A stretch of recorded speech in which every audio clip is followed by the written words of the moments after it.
Decode Science. In this video, I'm going to discuss about the different types of bacteria, the certain basic types of bacteria, that what are the characteristics or the features or the aspects on the basis of which we can categorize bacteria into different types. So let's start with the video.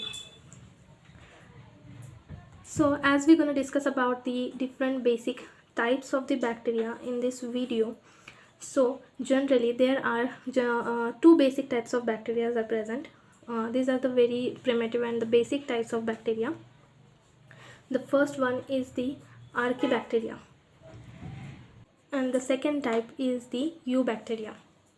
So Archaebacteria and Eubacteria are the generally very basic types of the bacteria which exist. So let's talk about the Archaebacteria first. So Archaebacteria are nothing but the very simple and the primitive types of bacteria which exist in nature. These bacteria are very simple in their structure and they are considered as a primitive type of bacteria. That means they exist first on the earth. So generally this Archaebacteria found in extreme environment. This is the very basic and very important characteristics of the Archaebacteria. That is, the Archaebacteria exist in very extreme or the harsh environment.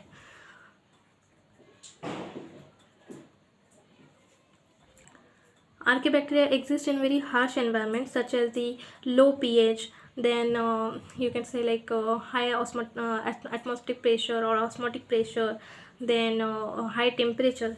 These are the certain examples of the harsh environment where generally the Archaebacteria are present. Then there are basically three types of Archaebacteria are present, that is methanogens, halophiles and thermophiles.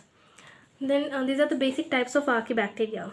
For example, like the methanogens. So methanogens are nothing but the bacteria which utilizes the organic compound as their energy source, and during this process they produce the methane gas as a byproduct of this process. So what they do, these methanogens are generally used in the cleaning of the the sewage water and other kind of things where generally the organic waste material is present. So these methanogens are used in the wastewater treatment and other kind of processes for the reduction of the organic material from the environment, because they use the organic material as their energy source and produce methane gas as a byproduct, which can be useful further in any aspects. So that's why they are called as the methanogens, just because they produce methane, and they are present also in extreme environment. That's why they come under the Archaebacterial type. Halophiles are the bacteria which generally present in the high osmotic pressure and all. What is thermophiles, halophiles, so we're gonna see just now after some time. Then there are certain examples of Archaebacteria, that is nothing but the Halobacterium, Thermoproteus, then the Thermoplasma, Pyrobacterium, etc. These are the examples of the Archaebacteria which exist in nature.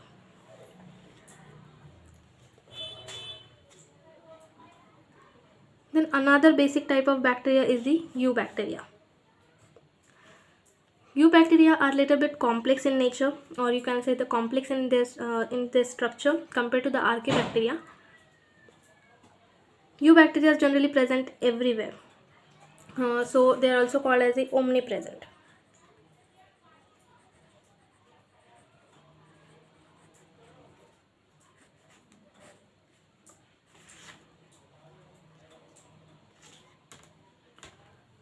Eubacteria also called as omnipresent. That's just because they are present everywhere, that is in water, soil, air, etc. And they generally have the two types, gram positive and gram negative. Generally there are so many types of Eubacteria exist in nature,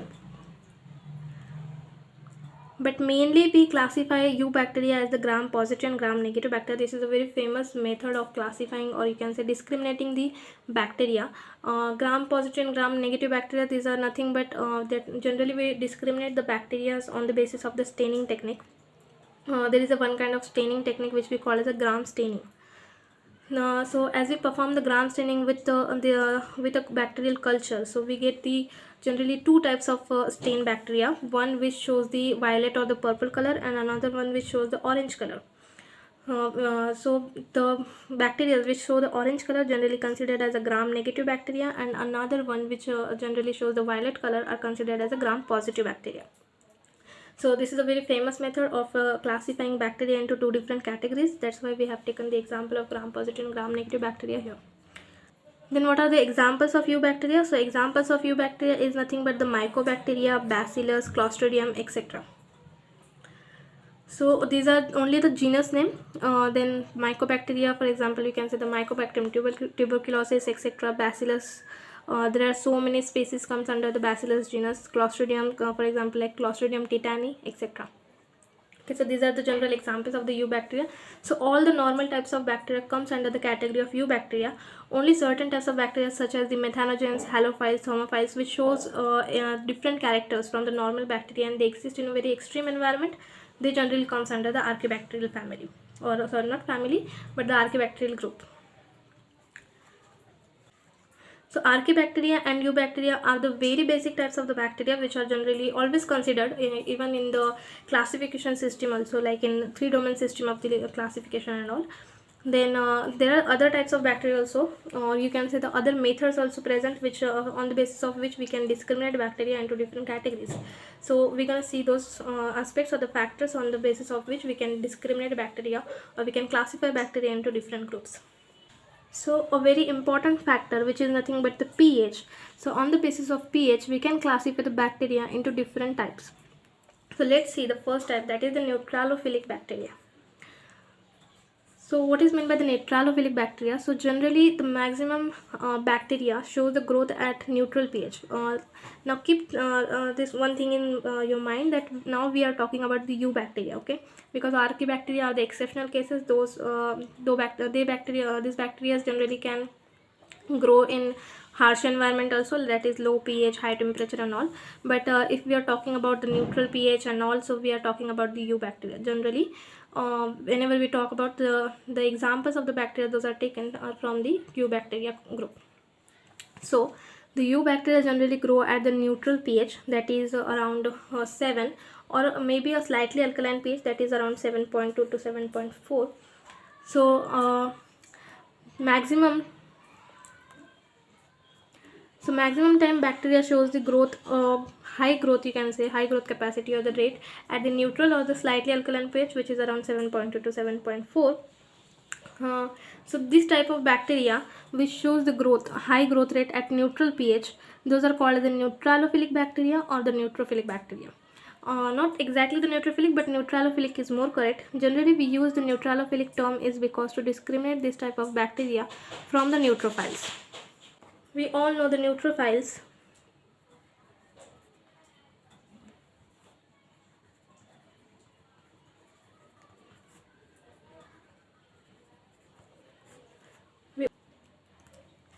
So we all know that neutrophils are present in our blood, and it is a type of WBC. So WBC show the different types of bacteria such as the acidophiles, neutrophils, and basophiles. So just to discriminate these neutrophils from the bacteria which grow at neutral pH, we generally use the term neutralophilic for the bacteria and not the neutrophils. Like as we use acidophiles, alkalophiles, we generally don't use neutrophils, we use the neutralophilic or the neutrophilic bacteria. So neutrophilic or neutralophilic bacteria are the bacteria which show growth or maximum growth at the neutral pH, a slightly alkaline pH, that is around 7.2 to 7.4. So maximum type of bacteria comes under the neutralophilic type of bacteria. Okay. Then there are certain other examples or the exceptional cases which are nothing but the acidophiles and the alkalophiles. Then what is meant by acidophiles? So acidophiles are nothing but the bacteria which can grow at very low pH, that is even less than 5. So the bacteria which grows at the acidic condition or at the acidic pH comes under the category of acidophiles bacteria. Yeah, this can be the example of the archaebacteria. Not all the acidophiles comes under the archaebacteria, but yeah, certain acidophiles are the member of the archaebacterial group. Then there is another type which we call as alkalophiles. Alkalophiles are the bacteria which grow at the pH more than 7, that is at the alkaline pH.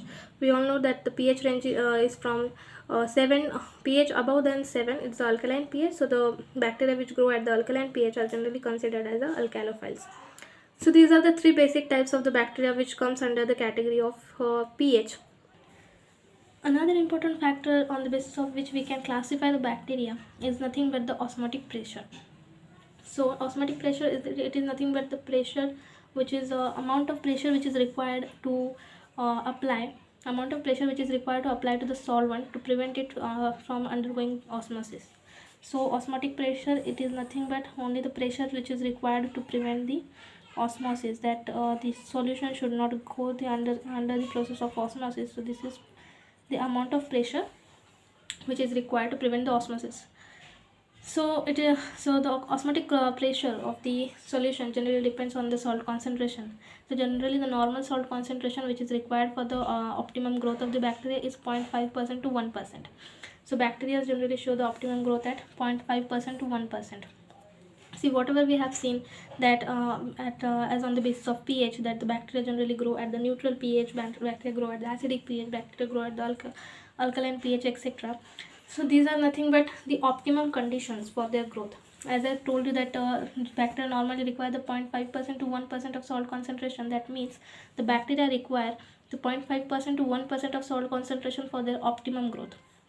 It is not true that bacteria could not grow at 1.2% concentration or something. Of course they will grow at this concentration also, but they show the optimum growth, or you can say the maximum growth at this concentration. Okay, so we can consider this as the optimum concentration for the growth of the bacteria.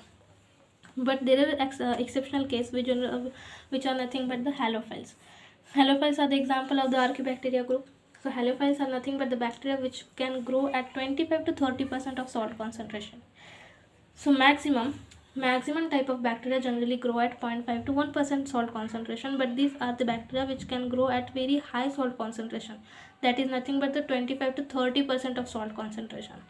So that's why these bacteria are considered as a halophile, that they can tolerate a very high salt concentration.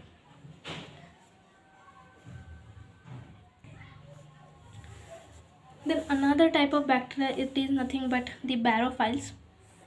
Barophiles are the type of bacteria which can tolerate a very high pressure or high atmospheric pressure. So generally the optimum atmospheric pressure for the bacteria is nothing but the 1 atmosphere, but barophiles are the type of bacteria which can tolerate a very high level of atmospheric pressure. So generally we could not consider these halophiles, barophiles as a different types, but we can consider them as a very small groups of bacteria. That is, there are certain types of bacteria which tolerate the high salt concentration, comes under the halophile group. Then there are certain types of bacteria which can tolerate a high atmospheric pressure, comes under the barophiles group. So these are nothing but the very small groups of bacteria, and under these groups there are so many types of species of bacteria comes. Then another type or another classification scheme of the bacteria is on the basis of the temperature. So it is also one of the very important discriminative factor among the bacteria. First one is the mesophilic bacteria. Mesophilic bacteria can grow at the range of 20 degrees Celsius to 40 degrees Celsius of temperature, and has optimum temperature around 37 degrees Celsius. So what does it mean? So it simply means that bacteria can grow at 20 degrees Celsius to 40 degrees Celsius, but the optimum growth, which is nothing but the 37 degrees Celsius. So here the bacteria will show the high growth rate.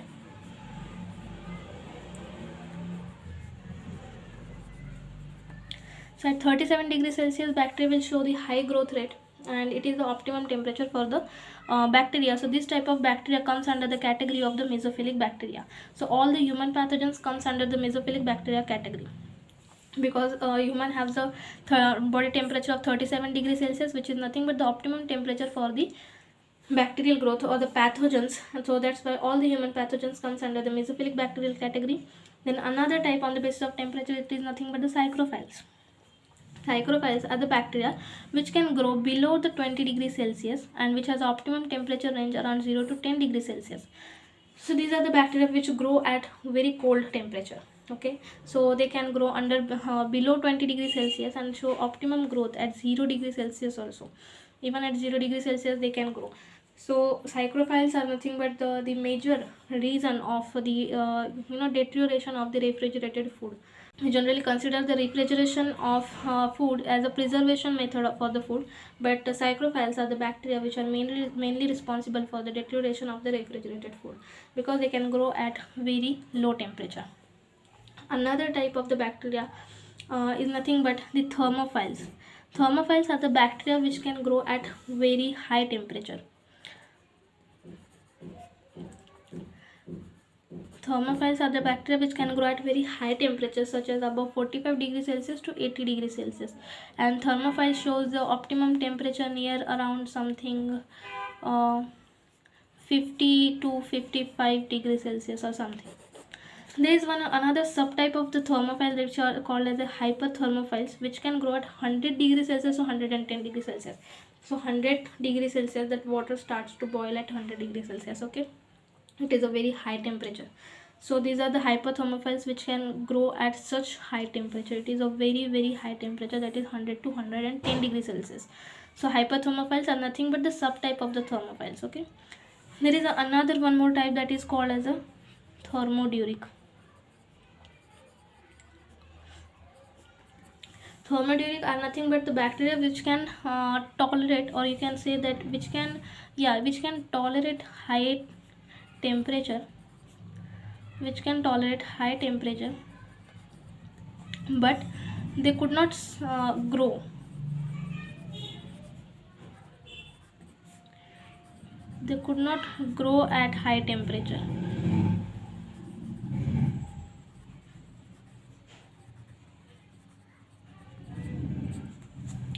So thermoduric, it is also one of the subtype of the thermophiles, you can say. So thermoduric are the nothing but the bacteria which can tolerate the high temperature, but they could not grow at high temperature. Okay.